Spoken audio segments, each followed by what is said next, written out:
ప్రభువైన యేసుక్రీస్తు నామంలో మీ అందరికి వందనములు. దయచేసి ఈ వీడియో ముగించేంత వరకు మీరు చూడవలసిందిగా నేను కోరుకుంటున్నాను. నేను ప్రస్తుతము బ్రదర్ రాంబాబు గారితో ఉన్నాను. ఈయన హిమాచల్ ప్రదేశ్కు ఒక మిషనరీగా వచ్చారు. ఈయన వాడుతున్నటువంటి ఈ వాహనం యొక్క పరిస్థితి గురించి నేను చెప్పాలనుకుంటున్నాను. ఈ వాహనము 25 సంవత్సరాల కిందటిది. 10 సంవత్సరాల ముందు బ్రదర్ ఒక ఓనర్ దగ్గర దీన్ని కొనుగోలు చేసి పరిచర్య కోసం వాడుకుంటున్నారు. ఈ వాహనం యొక్క పరిస్థితి చూడండి. ఈ యొక్క ఫ్రంట్ డోమ్ లైట్ షేక్ అవుతుంది, దాని పరిస్థితి ఊగుతూ ఉంది. ఆ యొక్క డోమ్ యొక్క పైన ప్యాచెస్ వచ్చాయి.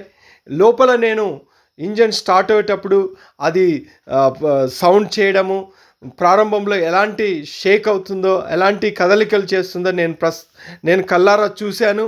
మరియు మేము ప్రయాణమై ఒక గ్రామానికి ఒక గృహ కూడికకు వెళ్తుండగా మార్గ మధ్యంలో జరిగిన ఒక సంఘటన మీరు ఈ యొక్క వీడియోలో చూడొచ్చు. ఇక్కడ సడన్గా ప్రయాణంలో ఇది హార్న్ ఇవ్వడం ఆగిపోయింది. అందుకే మేము ఒక మెకానిక్ దగ్గరికి వెళ్ళి హార్న్ ఫిక్స్ చేసుకొని, మాకు పరిచర్యకు లేట్ అవుతున్నప్పటికీ ఆ గ్రామానికి వెళ్ళడము కష్టమైనప్పటికీ మేము ఈ మెకానిక్తో హార్న్ ఫిక్స్ చేసుకొని తర్వాత బయలుదేరి వెళ్ళాల్సి వచ్చింది. ఇలాంటి సమస్యలు ప్రశస్తమైన మిషనరీలు ఎదుర్కొంటున్నటువంటి సమస్యలు. దయచేసి సంగమా గమనించండి, అర్థం చేసుకోనండి. విశ్వాసులారా మీరు గ్రహించమని నేను ప్రార్థిస్తున్నాను. మేము కొండ ప్రాంతంలో వెళ్తూ ఉన్నాను.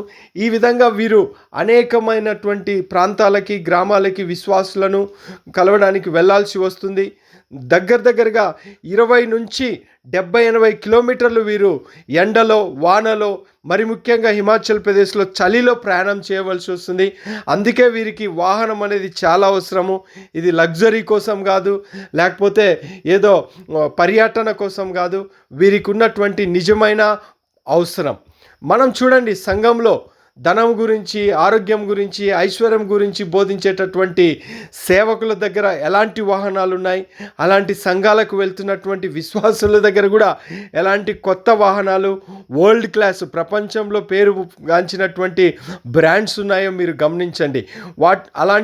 అలాంటి సేవకులు అలాంటి వాహనాలు వాడుతున్నారని నాకు అసూయ లేదు. కానీ ఇలాంటి మిషనరీస్ ఎలా కష్టపడుతున్నారో, ఇలాంటి వారి దగ్గర ఎలాంటి వాహనాలు ఉన్నాయో మీరు గమనించండి. ఇలాంటి వారికి మనము ఖచ్చితంగా ప్రభు కృపను బట్టి ఆదుకోవాలి. వీరితో కలిసి మనం పనిచేయాలి. ఇలాంటి వారి యొక్క పరిచర్యను మనము బలపరచాలి. అందుకే నేను ఓపెన్గా మీ అందరితో విన్నవించుకుంటున్నాను. మీరు ఈ వీడియో చూసిన తర్వాత బ్రదర్ రాంబాబు గారిని సంప్రదించి మీ వంతు కానుకను ఈ పరిచర్యకు పంపించవలసిందిగా ప్రేమతో, వినమ్రతతో నేను మిమ్మల్ని ఆహ్వానిస్తున్నాను. ఇదేదో వ్యాపారం కాదు, ఇదేదో లేకపోతే ఇంకొక రకమైనటువంటి అడుక్కోవడమో లేకుంటే బెగ్గింగ్ కాదండి. ఇది మన బాధ్యత, ఇది సంఘం యొక్క బాధ్యత, ఇది క్రీస్తు యేసునందు విశ్వాసుల యొక్క బాధ్యత.